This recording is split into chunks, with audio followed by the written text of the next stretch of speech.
Meanwhile, Eskom has obtained a court interdict barring 3 unions from protest action. The order follows a day of protest and load shedding across the country. Eskom implemented stage 1 load shedding yesterday evening, saying acts of intimidation had resulted in the utility not being able to ensure an uninterrupted power supply. Yeah, Eskom has agreed to return to the negotiating table in a bid to resolve the wage impasse, which has seen the unions calling for a 15% increase in response to Eskom's decision to implement 0%. And now for the latest on the union's part, we're now joined on the line by Numsa spokesperson Phakamile Hlubi-Majola.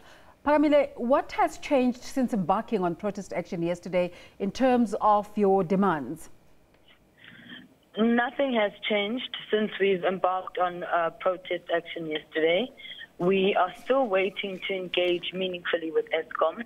In fact, yesterday, Eskom's executives asked the unions for a meeting late in the evening yesterday. When we rocked up, they then told us that, unfortunately, the board could not engage us directly on our demands. So essentially what Eskom did yesterday was waste our time. We insist that we want to engage meaningfully, but clearly they keep demonstrating that they do not. Beyond not just negotiating, Eskom also blames the striking members of sabotage, which resulted in power interruptions and load shedding. Your response? First of all, let's be clear, our members are not on strike. We picketed and we marched yesterday. And secondly, I think we must remind the public that on Wednesday, Eskom was at pains to tell everyone that it had a contingency plan. So it's really strange that when our members decide to exercise their democratic right to protest, as they did yesterday, and only during the lunch hour, then Eskom now claims that we are responsible for load shedding. That is outrageous. We are not going to take the word of Eskom on this issue. They have not provided any evidence that our members are responsible for intimidation or for load shedding. Secondly, Eskom has a reputation when it comes to this issue of not being forthright and honest with the public about load shedding. You'll remember that in 2008, it was revealed that Eskom executives benefited from the load shedding that took place. In fact, they manipulated the process so that they could benefit through the price of diesel. And again, this is the same institution that is shameless in the sense that it has a reputation for spying on communities that opposed it during the time it was trying to build Medupi and Kusile.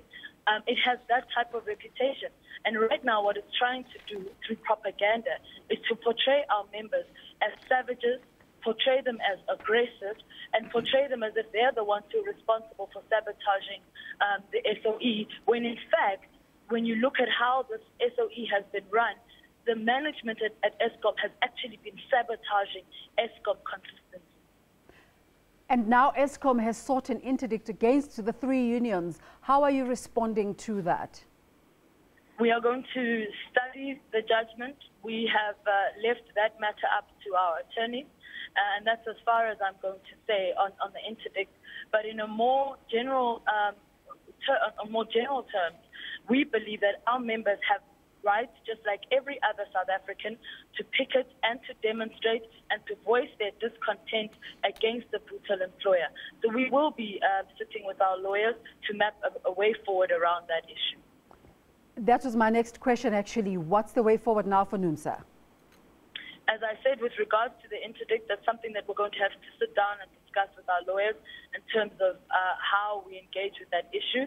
But also, there is the fact that we have lodged a dispute with the CCMA, and we're hoping that the CCMA will follow that conciliation process. We've also noted that Eskom has ordered arbitration. You can go. Pardon? Phakamile, there's obviously public interest in this story, and people are watching and wanting to know what's next. What can you say to the public in that regard? Well, for us, as we said, we are trying to avoid a strike. We really and genuinely want to engage with Eskom. All we have always wanted from the time that wage talks fell apart is we wanted an opportunity to engage meaningfully with Eskom with the demands that we've laid on the table. From the first day of wage talks, Eskom has not negotiated in good faith. They came to us telling members that workers deserve nothing for their efforts, when in fact it is our members who worked very hard to keep the lights on, in spite of the corruption and the mismanagement and the looting that's been taking place at Eskom over the last 10 years or so. So what we want is to sit around the table and negotiate.